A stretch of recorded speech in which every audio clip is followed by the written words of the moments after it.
નમસ્કાર મિત્રો, સ્વાગત છે બધા મિત્રોનો અમારી યુટ્યુબ ચેનલમાં. હું છું આપનો મિત્ર ભાવિક વઘાસિયા.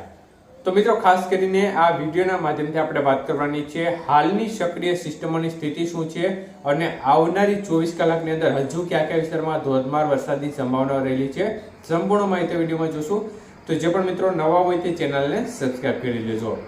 તો મિત્રો, ખાસ કરીને ડિપ્રેશન સિસ્ટમ ક્રમશઃ પશ્ચિમ દિશા તરફ આગળ વધી અને વેલમાર્ક લો પ્રેશર સ્વરૂપે અત્યારે રાજસ્થાન અને તેને લાગુ પાકિસ્તાનના વિસ્તારો પર જોવા મળી રહી છે. સિસ્ટમ હવે ક્રમશઃ પશ્ચિમ દક્ષિણ દિશા તરફ ઝુકાવ લેવા લાગશે, જેને પરિણામે સિસ્ટમ છે તે પાકિસ્તાનના કરાચી નજીક ધીમી ગતિ આગળ વધશે.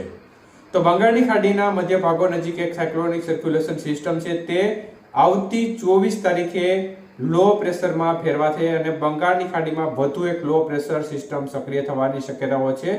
અને આ સિસ્ટમથી પણ ગુજરાતને લાભ મળશે કે નહીં તે બાબતની અપડેટ જે આપણી આગામી અપડેટ આવતી હશે તેમાં આપીશું. હાલ આ સિસ્ટમ બાબતે વાત નથી કરતા, પરંતુ અત્યારે જે સક્રિય સિસ્ટમ છે અને વેલમાર્ક લો પ્રેશર સિસ્ટમની અસર જોવા મળી રહી છે તે વિશેની માહિતી આપણે આ વિડીયોમાં આપી રહ્યા છીએ. તો ચોમાસું દરી પણ રાજસ્થાનના ભાગો પરથી પસાર થઈ અને મધ્યપ્રદેશના ભાગો પર, છત્તીસગઢના ભાગો પરથી પસાર થઈને બંગાળની ખાડીના ભાગો સુધી જઈ રહી છે. તો મિત્રો, આ થઈ સક્રિય સિસ્ટમોની સ્થિતિ. તો ગઈકાલે જે આગાહી આપી હતી તે મુજબ જ જે વિસ્તારોમાં આપણે વધુ શક્યતાઓ વ્યક્ત કરી હતી તે જિલ્લાઓમાં સારામાં સારો વરસાદી માહોલ છેલ્લા 24 કલાકની અંદર જોવા મળ્યો છે, જેમાં કચ્છ, ઉત્તર ગુજરાત અને સૌરાષ્ટ્રના ભાગોનો સમાવેશ જોવા મળી રહ્યો છે. તો મધ્ય પૂર્વ ગુજરાતના ભાગોમાં પણ વરસાદની ગતિવિધિ છૂટી છવાઈ જોવા મળી હતી.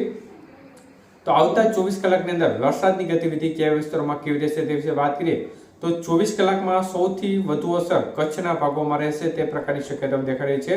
અને કચ્છના ખાસ કરીને બોર્ડર જે દરિયાકાંઠાના ભાગો છે તેમાં છૂટો છવાયો હળવો મધ્યમ વરસાદ અને સીમિત વિસ્તારમાં ભારે વરસાદ હજી આવનારી 24 કલાકની અંદર સંભાવના રહેશે, જેમાં ગાંધીધામ, અંજાર, મુન્દ્રા, ભુજ સહિતના ભાગો છે તેમાં હળવો મધ્યમથી ભારે વરસાદ હજી જોવા મળી શકે છે. બાકીના કચ્છના ભાગોમાં પણ વરસાદની ગતિવિધિ છૂટાછવાયા જે વિસ્તારો છે તેમાં ચાલુ રહેશે અને હળવો મધ્યમ વરસાદ બાકીના કચ્છના ભાગોમાં પણ જોવા મળશે. સૌરાષ્ટ્રની વાત કરીએ તો સૌરાષ્ટ્રના ભાગમાં આજે જે પશ્ચિમ સૌરાષ્ટ્રના કાંઠા વિસ્તારો છે જેમાં આજે પણ જામનગર, મોરબી જિલ્લાના ભાગો છે તેમજ દ્વારકા, પોરબંદર, રાજકોટ જિલ્લાના અને જુનાગઢ જિલ્લાના ભાગો સુધી વધુ અસર રહે.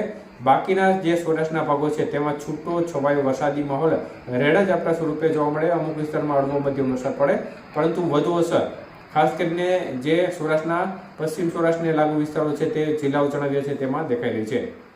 તો મધ્ય પૂર્વ ગુજરાતના ભાગોમાં પણ વરસાદની ગતિવિધિમાં આંશિક રીતે ઘટાડો રહેશે, પરંતુ છૂટાછવાયા ભાગોમાં ક્યાંક ક્યાંક સીમિત વિસ્તારમાં રેડા ઝાપટા સ્વરૂપે વરસાદની ગતિવિધિ જોવા મળે. અમુક વિસ્તારમાં હળવો મધ્યમ વરસાદ જોવા મળી જાય. ઉત્તર ગુજરાતના ભાગોમાં પણ ગઈકાલ કરતાં આજે વરસાદની ગતિવિધિ ઓછી રહેશે, પરંતુ તો પણ ત્યાં સારી શક્યતાઓ રહેશે અને અનેક વિસ્તારમાં હળવા મધ્યમ ઝાપટાથી હળવો મધ્યમ વરસાદ ઉત્તર ગુજરાતના ભાગોમાં આવનારી 24 કલાકની અંદર જોવા મળશે. દક્ષિણ ગુજરાતના ભાગોમાં પણ તે પ્રકારે છૂટી છવાઈ વરસાદની ગતિવિધિ રેડા ઝાપટા સ્વરૂપે વધુ જોવા મળે અને સામાન્ય વરસાદની ગતિવિધિ છે તે એકંદરે સીમિત વિસ્તારમાં હળવા મધ્યમ વરસાદ સ્વરૂપે જોવા મળે. બાકી વિસ્તાર છે તે અન્ય ભાગો કરતાં ઓછા રહેશે. તો સૌરાષ્ટ્રના ભાગોમાં આજે વરસાદની ગતિવિધિ હજી સારી રહી શકે છે ગઈકાલની જેમ જ, અને કચ્છના ભાગોમાં પણ આજે ગઈકાલની જેમ સારી વરસાદની ગતિવિધિ રહેવાની શક્યતાઓ દેખાઈ રહી છે.